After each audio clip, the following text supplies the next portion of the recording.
chronicling over the next several weeks of filming, aside from all of the other ones that I have going concurrently, will be the preparation and later execution of going deer hunting.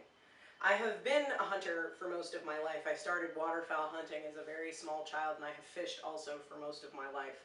However, anything with hooves is relatively new to me. Since I am from Texas and it is the classic animal around here, I'm going to be getting started with whitetail deer hunting. I've been once but haven't killed anything, and so this will be my second year of going out and getting after it. And this time I'm going to be paying a guide to take me out and show me the ropes. To get ready beforehand, I have been going to the range and making sure my shooting is on point, as it were. But I also have to make a couple modifications to my rifle so that it fits me a little bit better than it currently does. I also have a great deal of clothing that I need to wash so that it is not carrying any existing scents. And then get myself out to this land out in West Texas and actually go hunting and overcome the excitement and nervousness and all of that that goes into trying something new and actually deliver. And hopefully bring home enough deer meat to keep me and my family in good quality, free range as it comes, organic as it comes, wild game. To get started, I'm going to be doing the rifle modifications and clothing stuff, so let's go get after that. Yeah, kitty?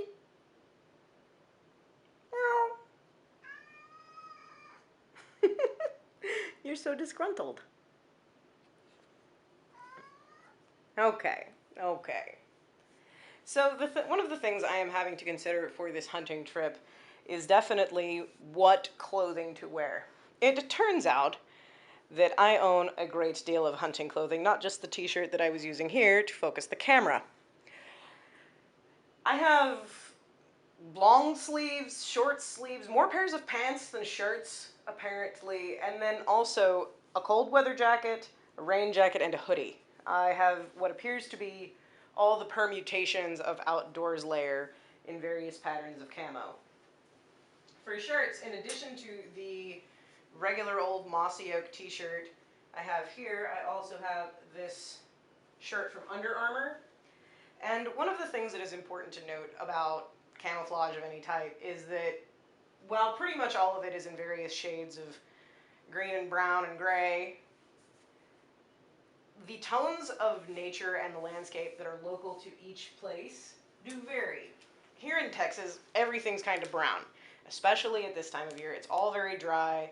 We do not have a lot of deep, vibrant greens like you would see in places like the Northeast. So these are the two shirts that are definitely going with me. I will be hunting 2 full days. Another thing to note about deer hunting in particular is that it is very odor specific.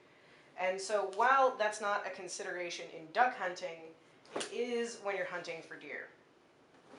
And so I'm going to have to wash all of this in a particular detergent that exists purely to take the scent out of it. Now, as we can see from these garments all laid out together, which are in order: a short sleeve t-shirt on the bottom, a long sleeve t-shirt from Under Armour, a pair of utility pants, a pair of leggings, and a pair of rain or hiking pants. That there are a number of different camo patterns here, none of them match, and a number of different weights of material. It's really going to depend on what the weather does, which way I combine these garments. In the last pieces of kit I am planning on taking, aside from a camo baseball hat, will be my rifle and my 2 workhorse knives. I know that the one in between the rifle and the little knife is enormous. It is a Bowie knife. It is a cold steel Trailmaster. However, I am a big advocate of the combination of the big knife, little knife, depending on what I'm going to be doing outside, because I find them useful for completely different tasks. That particular Bowie knife is very well balanced, and I find that if I have something that I need to kind of just bear paw my way through, that knife will absolutely do it with style. The little knife that is beneath it is equally important. It's ideal for skinning and all such of that, and it is a remarkably affordable Moore-Niv companion. Those are about $20 or less, depending on where you get them. I believe Amazon has them pretty cheap. The rifle is a Winchester Model 70 featherweight chambered in 7mm 08. It is a very reliable hunting chamber. It used to be a bit of a wildcat, but it has become more and more common, and it is particularly favored by people like me who are small statured shooters that do not particularly want to get beaten up by something like a 308.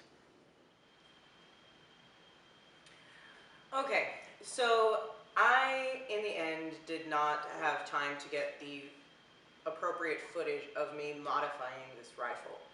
My friend and I, who I shoot with, he is a very experienced shooter to the point of being an instructor, went to the gun range together and we worked on this, and in the name of respecting his time and the, integrity of everyone present who may or may not want to appear on film, I chose to just put the camera aside and do the thing. That said, while we had initially planned a little bit more of a hack job, what I ended up doing was purchasing a cheek piece creation kit that is just a series of foam pieces that stack in various heights, and then a neoprene sleeve that go over them by a company called Beartooth Products. I purchased it at Cabela's. And the purpose of this little elevation that you see here is to ensure that when you shoot, you are really welding your face to the top of the stock. In a lot of cases, when people look through the glass on a rifle, they see a little shadow that looks like a crescent moon. And what's happening there is that your face isn't positioned correctly. For this particular rifle, it only took a little bit of addition, that's what this squishy thing is here, to make this fit my face really nicely, so that the rifle is coming to me instead of me trying to adjust the structure of my body and my neck to the rifle. It makes it overall a much more accurate shooting experience and a lot more comfortable. For other equipment that I'm going to be taking with me,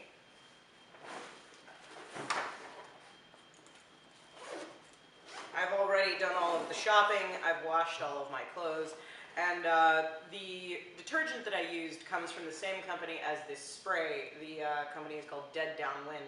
And the purpose of this stuff is to basically spray on whatever equipment you're taking with you, whether that be on your body, etc., on your clothing, to make sure that you've eliminated all of the different types of odors that can be picked up and detected by deer, as deer are very sensitive in the smell department.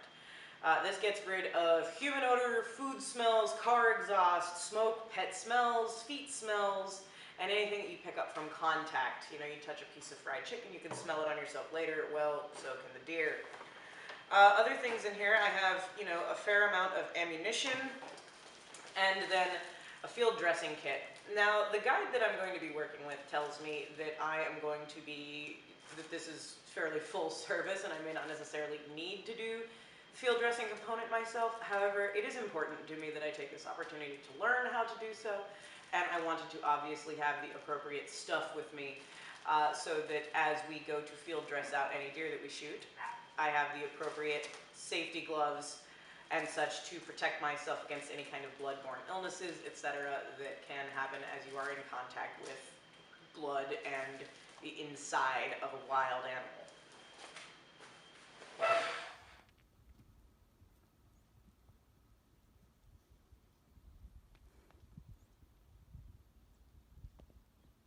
Hi guys.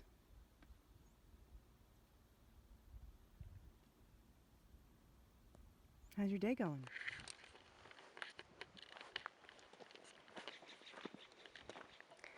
So this is deer blind number 1. My guide, whose name is Levi, is getting ready for us to go out and have a look. But for now I'm just out taking a walk. And from what I hear, there are arrowheads around here. And so I think I'm going to do some exploring and see if I can't find anything in these rocks.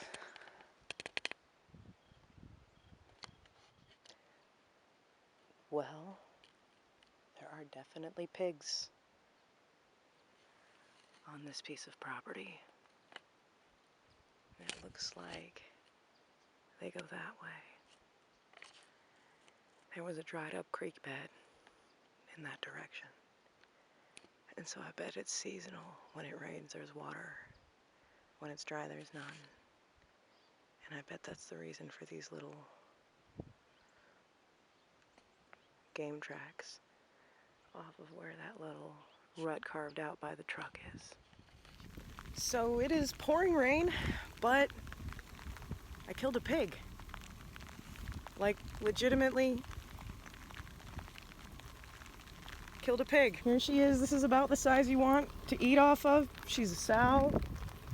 Looks like, based on the entry wound, I hit her right in the lungs. And sausage for months. Food in the freezer.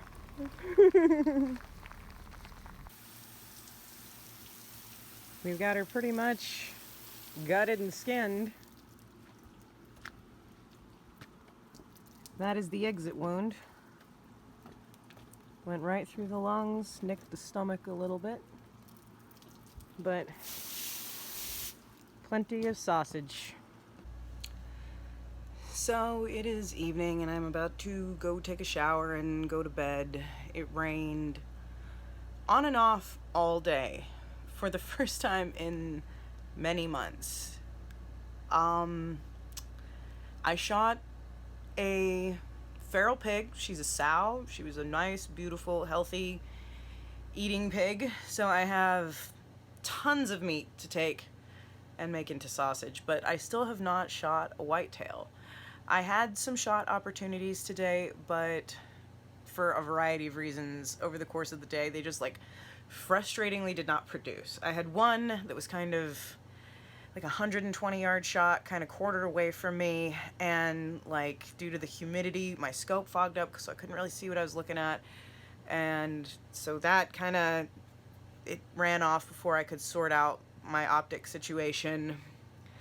I had a couple shots from a blind. One, I had a beautiful mature doe in the crosshairs and went to pull the trigger and had a firearm misfunction. And by the time I got it corrected, she had moved on. And then a shot on a doe near a feeder, and it clipped off the fence. She ran off, wasn't hurt. Fairly devastated about the bigger doe. But I've learned a ton over the course of the last couple days. I've been working with my guide and just absorbing information from him. He has very patiently answered my every question. And tomorrow, hopefully, is my last day to hunt, and so we'll get at least one, hopefully. I've learned so much. I'm really looking forward to putting it into practice tomorrow. And hopefully, you know, if I come home with just the pig, honestly, that's a wild success. I've never killed a pig. That's a big deal. That's a rite of passage. But I'd love to bring home a deer as well, and so just got to get up early, get a good night's rest tonight, get back at it. Nothing is stronger in the world than the heart of a champion. This is the most important staff member of deer camp, Miss Cleo. Miss Cleo. This is what it looks like in a deer blind before shooting light. This is the blind where I had 2 does almost yesterday.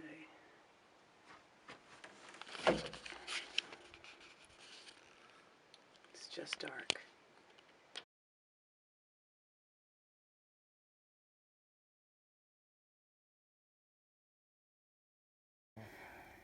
And finally killed a deer. She is dead. The movement is just reflex. It's just the muscles spasming out. But she's gone. Oh my God. It's my first whitetail. So in deer hunting traditions, when you kill your first, you get blooded. Rite of passage. And I have done it. You also eat a piece of the heart straight off the deer. Kind of deer sashimi. Wasn't bad. Tasted pretty good. So I am back from my first whitetail hunt, and it was a wild ride. It was alternately infuriating, incredibly exciting, and the greatest highs and lows. I think that you can probably have in the outdoors. I can't say enough of a thank you to my guide, Levi Lewis, and Real Outfitters, the folks that I went hunting with. This isn't sponsored. They just showed me a great time, and I can't say thank you enough.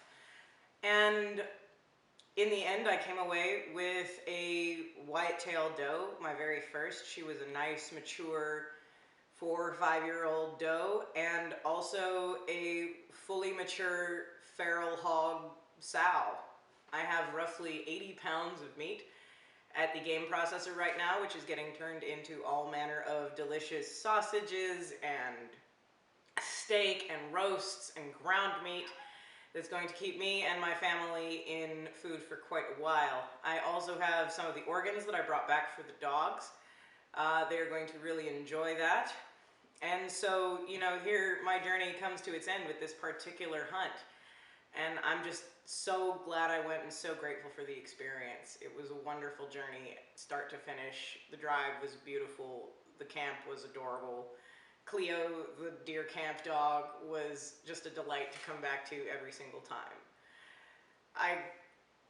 I'm just incredibly overwhelmed with how happy I am that I pulled the metaphorical trigger, booked the hunt, and went. And once again, thank you, Levi. You were just the kindest soul, and I would not have liked to learn how to whitetail deer hunt from anybody else. So I guess that wraps this video up. Just now to go put it together and put it up on YouTube, and thank you guys for joining me. I hope that, you know, we all took something away from this.